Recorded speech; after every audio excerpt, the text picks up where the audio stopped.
Hello అండి. ఎండలైతే భలే ఉండే గదా! పిల్లలకి ఎప్పటినుంచో ఏదో ఒకటి చేసి పెడదాం అబ్బా అనుకుంటా ఉన్నాను.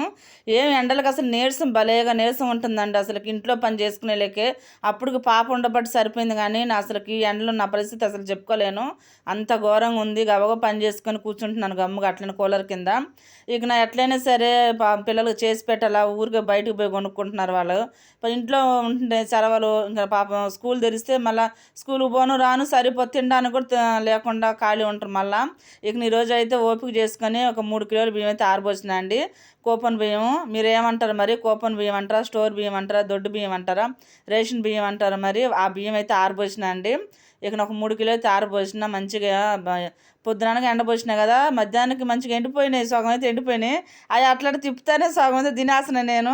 ఎందుకంటే అట్లా పెట్టేసి మళ్ళీ ఎండవు. మళ్ళా కింద తడి అట్లానే ఉంటది. అందుకని ఇట్లా కలుపుతా ఉంటే మంచిగా ఎండిపోతాయి. ఓకేనా? వీడియో నచ్చితే ఒక్క లైక్ అయితే కొట్టండి. బాయ్ అండి.